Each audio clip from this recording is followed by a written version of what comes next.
Okey, selamat sejahtera kepada semua murid yang saya kasihi. So untuk hari ini kita akan uh, lihat pada topik bab 6, cahaya bagi tingkatan 4. So sebelum kita lihat pada soalan SPM dari 2021 hingga 2024, jadi cikgu nak sini buat sedikit recap lah untuk kita tahu apa sebenarnya yang terjadi untuk bab 6 cahaya. uh, Cikgu telah hasilkan satu uh, apa ni nota ringkas di mana kita boleh berulang kaji secara pintas lalu. So untuk bab 6 cahaya kita ada 6 subtopik.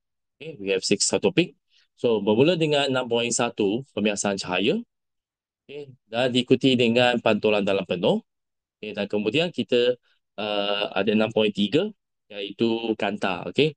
Apa jenis kanta dan sebagainya. Dan kemudian kita ada juga tentang persamaan rumus kanta, okay, the lens equation. And also lepas tu kita ada jugalah, okay, alat alat optik, okay. Biasanya ada dua alat optik yang kita akan fokuskan, iaitu mikroskop dan juga teleskop, okay. Dan akhir sekali kita akan lihat pada cermin lah, okay, pada cermin. Okey, so cikgu akan terangkan secara ringkas lah apakah poin yang agak penting untuk bab 6 sebelum kita lihat pada video yang seterusnya, iaitu kita bincang pada soalan ya. Okey, so 6.1, pemiasan cahaya. So bila sebut pemiasan cahaya, kita tahu dia mesti ada medium yang berlainan ketumpatan. Okey, berlainan ketumpatan. So contohnya cahaya dari udara ke air. So, maka dia tak akan bergerak ataupun merambat secara lurus, tetapi dia akan dibengkokkan. Jadi di sini kita ada kata kunci dia, perubahan, okay, perubahan ataupun pembengkokan arah. Okay, perubahan atau pembengkokan arah. Alright. Okay, perubahan pembengkokan arah, dan juga dia mesti melibatkan medium yang berlainan ketumpatan ataupun secara lebih detail kita kata ketumpatan optik. Okay, ketumpatan optik. So, bila ketumpatan rendah, maka hal laju akan tinggi. Okay? Jadi berbanding udara dengan air, cahaya akan merambat lebih dengan laju lebih tinggi di udara. Okay? Iaitu hampir sama dengan laju cahaya di vacuum. Alright? So, contohnya kalau kita lihat apabila cahaya merambat dari udara ke air, maka dia akan dibengkokkan mendekati normal. Okey, mendekati garis normal ya. Okey. Dan sebaliknya, kalau kita ada cahaya dari air merambat ke udara, maka kita lihat dia punya apa ni? Dia punya sudut, okey, sudut biasan dia akan menjadi lebih besar ataupun dia dibengkokkan menjauhi normal. Okey, cikgu nak you ambil perhatian kat sini. Kalau kita lihat I ini adalah sudut 7. Okey, sudut 7, dan R ini adalah sudut biasan. Okey, cuma bila kita lihat pada situasi dari air ke udara, okay, ataupun dari lebih tumpat ke kurang tumpat. Nampak tak cikgu tulis kat sini? Ini adalah I. Mesti you tanya, kenapa cikgu ini bukan ke sudut 7? Betul, ini patutnya sudut 7. Tapi kena ingat, bila kita ada formula N sama dengan sin I per sin R. So, I ini mesti ambil medium yang kurang tumpat. Bermaknanya, berbanding sudut 7 dengan sudut biasan, kita mesti tentukan bahawa I ini mesti lebih besar. Okey? Kalau tak, nanti kita punya jawapan akan kurang daripada 1. Okay? Akan kurang daripada 1. So, indeks biasa ni mesti melebihi 1. Okey? Mesti sekurang-kurangnya 1 atau melebihi 1. Okey? Itu adalah pembiasan cahaya. Alright? Dan selain itu, kita tahu bila berlaku pembiasan cahaya, maka contohnya dalam air, kita lihat image contohnya satu ikan kan. Kita lihat image ikan tu, dia akan kelihatan lebih lebih cetek. Okey? Berbanding dengan yang sebenar. Jadi kita ada formula indeks biasan sama dengan D besar. Okey, D bermaksudnya kedalaman. Okey, kedalaman objek yang sebenar. Manakala untuk D kecil adalah kedalaman yang ketara. Apa yang kita lihat. Okey. So apa maksud indeks biasan? Okay, indeks biasan adalah nisbah sin I kepada sin R. Okey, nisbah sin I kepada sin R. Di mana I adalah sudut tuju dan R adalah sudut biasan. Okay. Okay, so next kita lihat pada pantulan dalam penuh. Okay, so dia sebenarnya adalah satu lanjutan daripada pembiasan, okay, di mana sebenarnya apabila cahaya melambat daripada medium yang lebih tumpat, okay, medium yang lebih tumpat ke medium yang kurang tumpat, okay, maka kita tahu dia punya cahaya akan dibengkokkan semakin jauh daripada garis normal.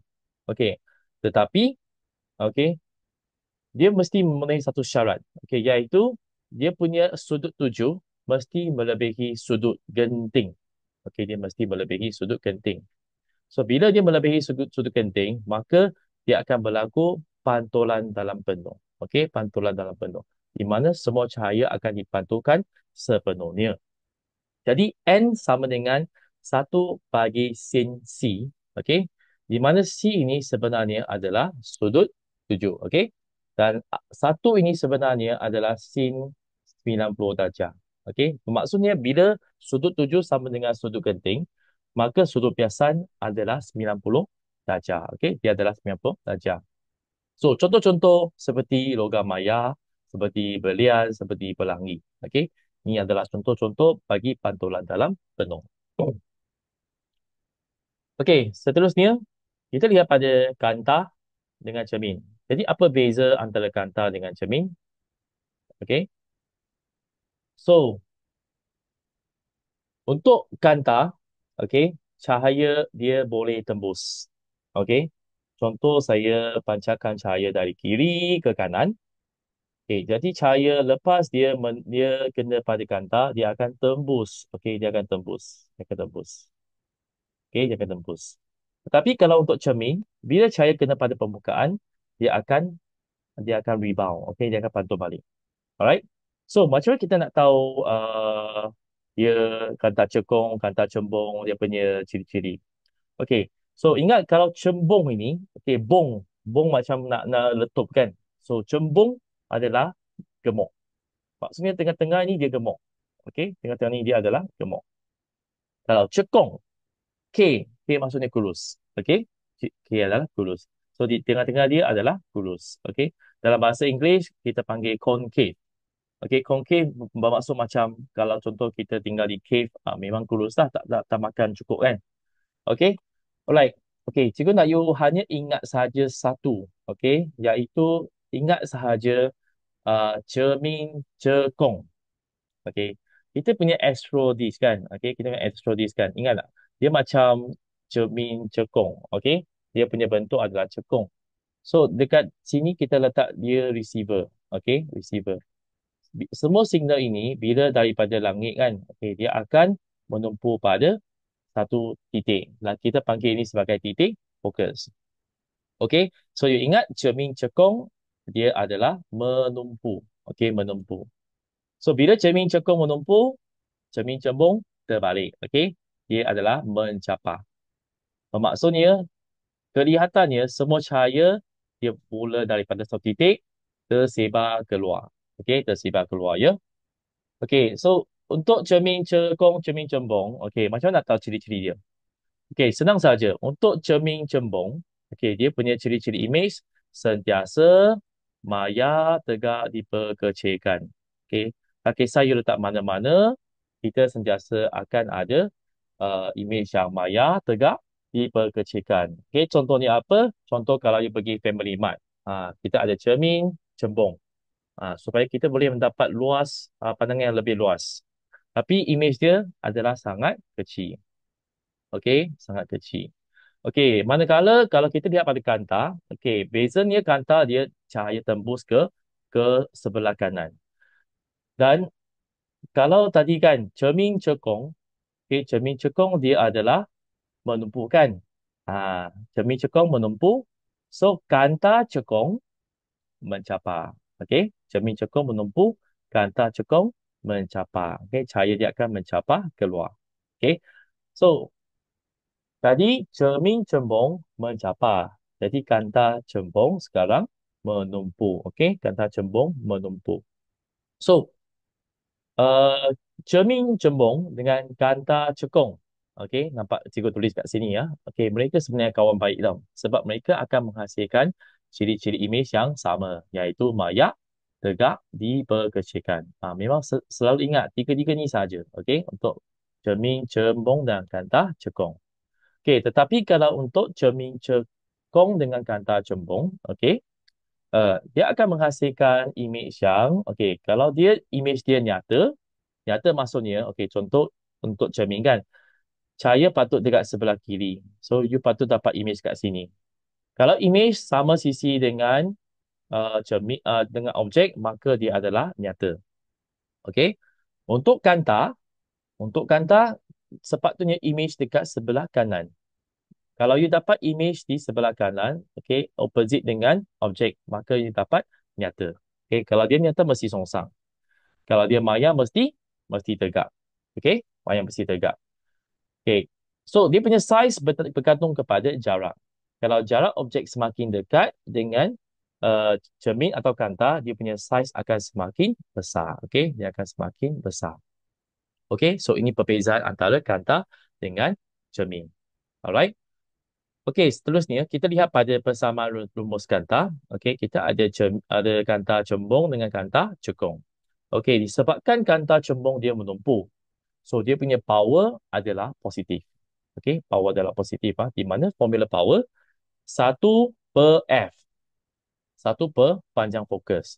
Okey, panjang fokus ini unit dia adalah meter. So, unit untuk power adalah diopter. Okey, diopter. D-I-O-P-T-E-R. Diopter. Jadi persamaan rumus kanta kita ada 1/F sama dengan 1/U campur 1/V. Okey. So, untuk kanta cembung disebabkan dia menumpuk, jadi dia punya F adalah positif. Okey, manakala kalau cekung dia punya power dengan F mestilah negatif. Okey, mestilah negatif. Okey, untuk V ni kalau image dia, okey, kalau image dia adalah nyata, maka kita adalah positif untuk cembung. Kalau dia maya, maka dia negatif untuk cembung. Okay, tetapi untuk kanta cekung, dia sentiasa negatif. Okey, dia sentiasa negatif lah.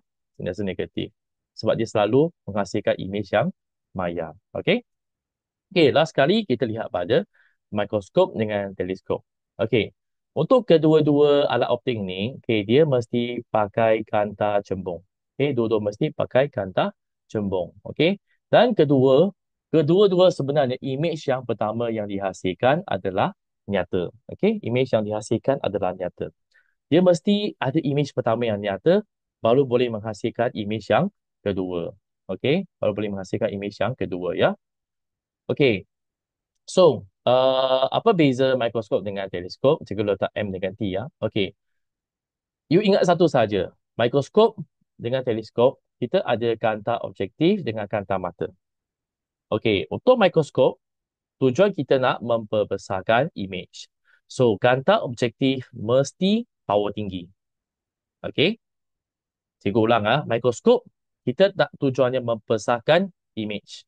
Jadi kanta objektif dia punya power mesti tinggi. Okey, power mesti tinggi. Mikroskop kanta objektif power tinggi, so teleskop dia punya power rendah. Okey.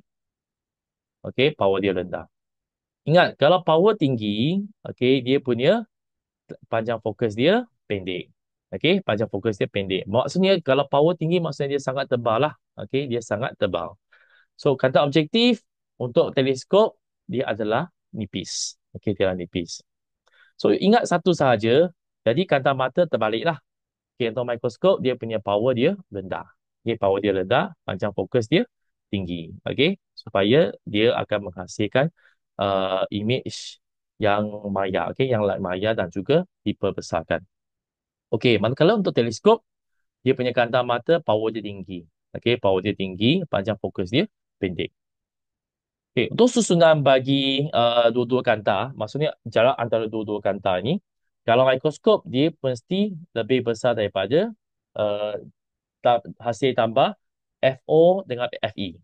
Maksudnya dia hasil tambah daripada jarak fokus, kanta objektif dan kanta mata. Tapi kalau teleskop, okey, kita mesti susun supaya dia jarak sama dengan FO tambah FE. Okey, kerana apa? Okey, kerana ada keyword ini, iaitu pelarasan normal. Okey, pelarasan normal. Okey. Sebab kita nak first menghasilkan image yang pada titik fokus.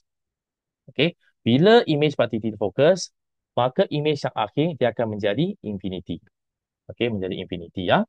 Jadi inilah okey rumusan-rumusan bagi bab 6 cahaya. Okey, cikgu harap secara pintas lalu anda at least lah tahu sikit-sikit tentang bab 6 cahaya ini. Okey. Dan seterusnya kita akan lihat pada soalan-soalan pasir. Okey, sekian, terima kasih.